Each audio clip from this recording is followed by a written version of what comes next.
नमः शिवाय। मैं JS शिवानंद मृत्युंजय केयर में आप सभी का स्वागत करता हूं। तहे दिल से आप सभी का स्वागत और आप सभी को धन्यवाद कि आप सभी मृत्युंजय केयर को बहुत प्रेम दे रहे हैं, बहुत आशीर्वाद दे रहे हैं। आज के वीडियो में मैं बताना चाहूँगा कि मृत्युंजय केयर के अंदर ये एक सेवा के लिए बनाया गया है कि ये एक सेवा में है। इसमें किसी भी प्रकार का कोई कोर्स नहीं कराया जाता। अभी के लिए फ़िलहाल कोई कोर्स नहीं है और ना ही ऐसे अभी पूछा किसी बहन ने हमसे कि आप थर्ड आई एक्टिवेट भी करवाते हैं या करवाते हैं क्या कुछ। जी, हम ऐसा कहीं कुछ नहीं कराते और मेरे मत के अनुसार तो कहीं ऐसा कुछ होता नहीं है। बाकी यदि कहीं कुछ होता है, अगर आपको लगता है कराना है तो आप बिल्कुल करवाएं, लेकिन आपको कुछ चीज़ हैं, कुछ पॉइंट्स हैं जो उन पे पहले सोचना विचारना ज़रूरी है। इस चीज़ से पहले हम सेवाएं देते हैं और सेवाओं का जो शुल्क होता है वो एज ए जस्ट सेवा के हिसाब से ही है। जैसे हम वास्तु भी करते हैं या कॉग्निटिव है, माइंडफुलनेस थेरेपी है, ऑरा फोटोग्राफी भी है और ऑरा फोटोग्राफी का ऑरा का रीडिंग भी है, ऑरा इनहांसिंग भी है, क्रिस्टल थेरेपी भी है और भी कई थेरेपीज़ हैं, आकाशिक रिकॉर्ड जैसे वगैरह। तो उन सब के अपने अपने अलग अलग चार्जेस हैं। वो जब हम 1 to 1 आपसे बात करते हैं कॉल के ऊपर, तभी वो हम उसमें डिटेलिंग देते हैं। लेकिन अभी जवाब की थर्ड आई के ऊपर बहुत कुछ चल रहा है और भी कईयों ने पूछा था। बेसिकली थर्ड आई से पहले आप ये समझें, क्या आप बैलेंस्ड पर्सनैलिटी हैं? आप किसी भी इमोशंस को एक बैलेंस रूप से देख पाते हैं? कहने का मतलब ये, यदि आपको किसी ने कुछ बुरा कहा तो क्या आप उसको पचा पाते हैं कि कह दिया, लेकिन आप उसके पीछे जाते हैं कि इसने क्यों कहा? ठीक है। दूसरी चीज़ कि कोई ईर्ष्या आ गई, उस ईर्ष्या को आप कैसे देख पाते हैं? जुगुप्सा आ गया, विभत्स आ गया, अपस्मार आ गया आपके अंदर, तो आप उन चीज़ों को लेते कैसे हैं? देखिए, क्योंकि आपकी बॉडी के अंदर निरंतर ना कुछ ऐसे भाव होते हैं जो संचारी निरंतर जो 33 प्रकार के कुछ दौड़ते हैं आपके रक्त के साथ, निरंतर हर क्षण दौड़ते हैं वो।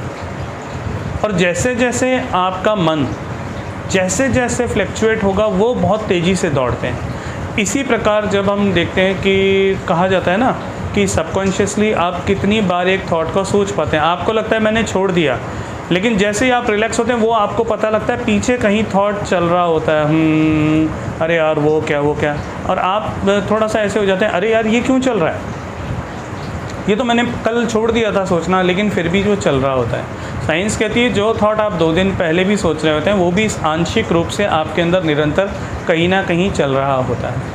तो आपकी थॉट की प्रवृत्ति क्या है? आप कितने एनालिटिकल हैं? नेगेटिव हैं, ये पॉजिटिव हैं, प्लेसिबो हैं, नसीबो हैं, कौन से वाले में आपका नेचर आता है?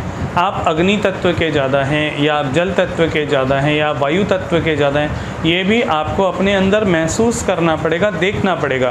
पहले तो इन चीज़ों को आप देखना शुरू करें, क्योंकि ऐसे नहीं है कि आप डायरेक्ट कहें कि अरे थर्ड आई एक्टिवेट, ये ऐसे कोई 1-2 दिन का काम नहीं होता या ये हो गया और किसी ने कर दिया और आप लग रहे हैं बताने।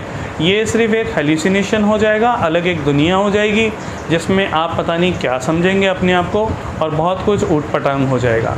बाकी आप करवाएं, अगर आपको लगता है कोई हो इसमें माहिर, करा सकते हैं। तो हम किसी के बीच में नहीं हैं और ना हमारी ऐसी कोई राय। लेकिन एक चीज़ है कि यदि आप हो भी गए, आप मान लीजिए, और आपके सामने कोई घटना घटित हुई जो होने वाली है, लोग अधिकतर इसीलिए तो पूछते हैं कि यार होने वाली चीज़ पता लग जाए तो थर्ड आई का तभी मज़ा है।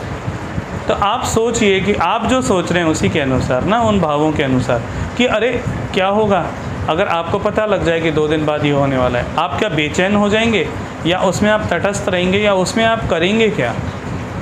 आप दूसरों को बता करके मज़े लेंगे या वो फंस जाएंगे बेचारे? कहीं दोष तो नहीं लग जाएगा? क्योंकि सबसे बड़ा दोष है कर्म दोष, किसी की आत्मा को आहत करना, किसी के मन को आहत करना। वो कहते हैं ना कि किसी रोते को अगर तुमने हंसा दिया तो बहुत पुण्य मिलता है, और किसी शांत व्यक्ति को छेड़ करके यदि तुमने उसे दुखी कर दिया तो बहुत पाप लगता है। क्योंकि ईश्वर और जो भगवान है वो कहाँ, इस चिति में ही तो व्याप्त है। और यदि तुमने उसी को रूठा दिया, उसी को बुरा कर दिया, तो फिर क्या होगा? और ये खाली फिर क्या होता है, एक शो ऑफ हो जाता है। देखो मुझे पता लग गया, देखो मैं ये बता सकता हूँ, देखो मैं बता सकती हूँ। तो थर्ड आई से पहले ज़रूरी है आपके अंदर समभाव का आना, एक दृष्टा भाव का आना कि अगर जो भी कुछ घटित हो रहा हो आप एक दृष्टा भाव में आ जाओ, ठीक है। और तीसरी चीज़ आपका सुपर मेडिटेटिव, आपको ज़्यादा से ज़्यादा उसमें समय देना, ताकि आप प्रार्थनाओं के द्वारा उस माध्यम से किसी की सहायता कर सकें। देखिए, जब आपके साथ जब आप ये चाह रहे हैं, जब ये हो, तो आपके दायित्व आपका ज़्यादा बढ़ जाएगा, आपको प्रार्थनाएं ज़्यादा करनी पड़ेंगी, बैठना पड़ेगा ताकि किसी का भला हो जाए। यदि पता लग गया और 2 दिन बाद वो घटित हो गया, ना आप कह पाए, ना आप बोल पाए, ना आप समझ पाए कि करना क्या है, खुद भी दुखी हो जाओगे और वो दुखी रहेगा, उसको देख के और पीड़ित हो जाओगे। फिर क्या होगा, भय भी आएगा, गिल्ट भी आएगा, घृणा भी आएगी और खुद पे विभत्स भी आएगा। फिर खुद के लिए कॉग्निटिव कराना पड़ेगा, माइंडफुलनेस कराना पड़ेगा। इसलिए सबसे पहले बेसिकली ज़रूरी है कि आप तटस्थता की एक अवस्था हो जिसमें आप दृष्टा भाव के अंदर रहें, कि आप देख रहे हैं या कुछ है तो आप एक दृष्टा भाव में हैं, निश्चित हैं। और आपको लगता है, आप बता तो सकते नहीं अगले को, उस समय कर्म का दोष बहुत लगता है, फिर आपको सिर्फ उसके लिए बैठ के प्रार्थना कर सकते हैं। फिर जो होना है हो ही वही, जो राम रचि रखा कहते हैं ना। हम भी यही कहते हैं, हम केवल प्रार्थना ही करते हैं, प्रार्थना के अलावा हम किसी को कोई प्रॉमिस नहीं करते कि हम आपके जीवन में ये बदलाव ला देंगे, वो बदलाव ला देंगे। ये सारी हवाई बातें, हवाई फायर हैं। तो हम ऐसा कोई कमिटमेंट नहीं करते, हम केवल प्रार्थना करते हैं। करने वाली तो वो परम शक्तियाँ होती हैं, वो सिद्ध शक्तियाँ होती हैं, और वो गुरु होते हैं जो करते हैं, जिनसे प्रार्थनाएँ की जाती हैं। हमारे हाथ में तो कुछ भी नहीं, हम केवल प्रार्थना करते हैं। हाँ, ये है, अब तक जिनके लिए प्रार्थना करी उन सबको लाभ प्राप्त हुआ, तो हम आगे भी किसी को ये नहीं कहते कि नहीं नहीं तुम्हें भी हो ही जाएगा ना। ऐसा कोई प्रॉमिस नहीं किसी के लिए। एक सिंप्लिसिटी कि हम प्रार्थना कर रहे हैं, मैं तो केवल प्रार्थना करता हूँ, बाकी कृपा तूने ही करनी है, तूने जिस पे कृपा करनी है तू कर देता है, जिस पे नहीं करनी उसकी फाइल हटा देता है। ये सिंप्लिसिटी है और इसी में रहने में आनंद है। उसी में आप दृष्टा भाव में रह सकते हैं, उसी में आप स्थिर भाव में रह सकते हैं। अगर आप विचलित हैं तो कहीं ऐसा तो नहीं ज़्यादा घटनाएं देख लोगे तो पता पड़ा खुद का सुख चैन चला जाएगा, खुद जो शांत हो, विचलन इतनी आ जाएगी, डिप्रेशन में चले जाते हैं, बहुत आते हैं। तो लेकिन जब कॉग्निटिव और उसमें आते हैं तब वो बैलेंस हो जाते हैं। क्योंकि हमारे पास, हम नाम नहीं ले सकते, कुछ ऐसे भी लोग थे जो रिग्रेशन में थे, पहले रिग्रेशन कराते थे सॉरी, और उनको पिछले जन्मों में बहुत सारी, लेकिन वो कनेक्ट हो जाते थे और उनको पता ही नहीं चला कि कब कितने वो भर गए। लेकिन जब वो जुड़े और उन्होंने देखा चीज़ों को, तो वो खुद ही हाहाकार करते हुए चीज़ों को रिलीज़ करते थे। तो कराने वाली वही शक्ति है, वही कराती है। तो मैं तो क्षमा चाहूँगा, ऐसा तो हम करते नहीं, हम केवल प्रार्थना का मार्ग है हमारा और हम उसी को फॉलो करते हैं, और जो वो करा देता है वही होता है। तो दृष्टा भाव, तटस्थता, स्वयं के मन की स्थिरता, मन की शांति, हर उस चीज़ के लिए पहले ज़रूरी है। किसी भी प्रकार के प्लीज़ फैशन में ना जाएं, क्योंकि हर चीज़ को समझना ज़रूरी है। और यदि करना ही है तो अपनी इंद्रियों को इतना सेंसिबल कर दो कि आपकी छठी इंद्री धीरे धीरे एक्टिवेट होने लग जाए।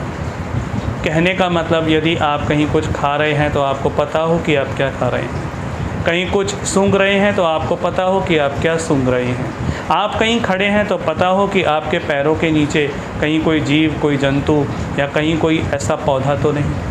सेंसिटिव होना पड़ेगा हर चीज़ के लिए। आपको इमोशनली एक फीलिंग लानी पड़ेगी उस प्रकृति के प्रति, उस नेचर के प्रति कि वो नेचर है क्या। क्योंकि आप ही स्वयं प्रकृति भी हो, आप ही स्वयं शक्ति भी हो, आप ही स्वयं शिव भी हो। तो आपको जैसे जैसे वो सेंस डेवलप्ड होंगे, एक दृष्टा भाव आएगा, एक इमोशनल बैलेंस आएगा, तो सारी चीज़ें संभव हैं। सो ब्लेस यू। नमः शिवाय। इसमें मेरी और कोई मतांतर नहीं है, कोई भेद नहीं है, किसी से कोई प्रपंच नहीं है। जहाँ होता है वहाँ कराएं। बाकी मेडिटेशन करें, जीवन में सुख शांति रखें, और यदि कहीं कुछ चाहते हैं, कोई थेरेपीज़ वगैरह, तो उसके रिगार्डिंग हम आपके लिए प्रार्थना कर सकते हैं। सो नमः शिवाय। धन्यवाद आपको बहुत बहुत।